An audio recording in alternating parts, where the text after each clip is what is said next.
गांव के किनारे एक छोटा सा घर था जिसमें बुजुर्ग किसान रामलाल अपनी पत्नी सुमित्रा के साथ रहते थे। रामलाल का जीवन संघर्षों से भरा हुआ था। उनके पास जमीन का छोटा सा टुकड़ा था जिसमें वह फसल उगाकर अपना गुजारा करते थे। उनकी मेहनत और ईमानदारी की चर्चा पूरे गांव में थी, लेकिन समय ने उनके जीवन में कुछ ऐसे मोड़ ला दिए थे जिन्हें वे कभी भूल नहीं सकते थे। एक समय था जब रामलाल के पास हर चीज की भरमार थी।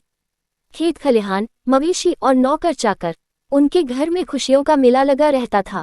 परंतु जैसे जैसे समय बदला उनका साम्राज्य भी बिखरता गया। एक साल भयंकर सूखा पड़ा, फसलें बर्बाद हो गईं और धीरे धीरे उनका धन भी खत्म होने लगा। कर्ज बढ़ता गया और अंततः उन्हें अपनी जमीन का एक बड़ा हिस्सा बेच देना पड़ा। अब रामलाल और सुमित्रा के पास केवल कुछ ही बीघा जमीन बची थी। उनकी संतानें बड़े होकर शहरों में बस चुकी थीं और अपने माता पिता को भूल चुकी थीं। गांव में केवल रामलाल और सुमित्रा एक दूसरे का सहारा बने हुए थे।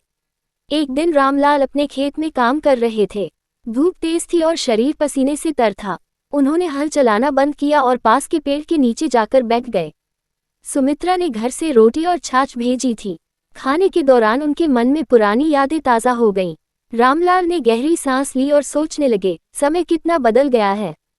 कभी मेरे पास सब कुछ था और आज जमीन का ये छोटा सा टुकड़ा ही बचा है। उसी समय पास से गुजरते हुए एक साधु ने रामलाल को उदास देखा।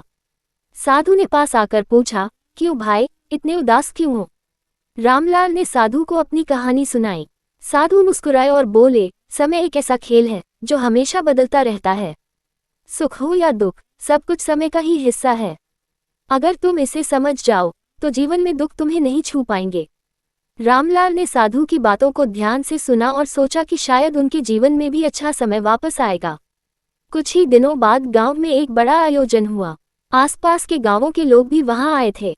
रामलाल को वहां बुलाया गया क्योंकि वे गांव के सम्माननीय व्यक्ति थे। उस आयोजन में एक व्यक्ति ने रामलाल को पहचान लिया। वह व्यक्ति रामलाल के पुराने दोस्त जगदीश का बेटा था। जगदीश ने रामलाल से कहा, चाचा, पिताजी ने मुझे हमेशा आपकी ईमानदारी और मेहनत की कहानियां सुनाई हैं। आप हमारे आदर्श हैं। अगर आप किसी मदद की जरूरत हो तो मुझसे कहिए। रामलाल ने मुस्कुराते हुए मना कर दिया, लेकिन जगदीश ने उनकी जमीन के लिए कुछ आधुनिक उपकरण भिजवाने का वादा किया। रामलाल ने ये सोचकर मदद स्वीकार कर ली कि इससे उनकी खेती आसान हो जाएगी। कुछ महीनों के बाद नई तकनीक की मदद से रामलाल की फसल बहुत अच्छी हुई। गांव के लोग उनकी मेहनत और हिम्मत की तारीफ करने लगे। अब रामलाल ने समझ लिया था कि समय का खेल ही जीवन है। रामलाल और सुमित्रा ने अपने जीवन के अनुभवों से सीख लिया कि जीवन में सुख और दुख दोनों आते हैं, लेकिन हमें अपने मनोबल को कभी टूटने नहीं देना चाहिए।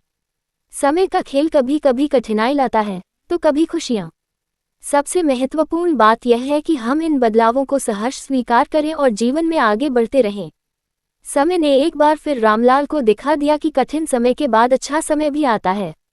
आज उनके खेत फिर से लहलहा रहे थे और उनके चेहरे पर वही पुरानी मुस्कान लौट आई थी। दोस्तों, कैसी लगी ये कहानी कमेंट बॉक्स में हमें जरूर बताएं। वीडियो को अपने दोस्तों में शेयर जरूर करें। हमारे YouTube चैनल को सब्सक्राइब जरूर करें। कहानी सुनने के लिए धन्यवाद।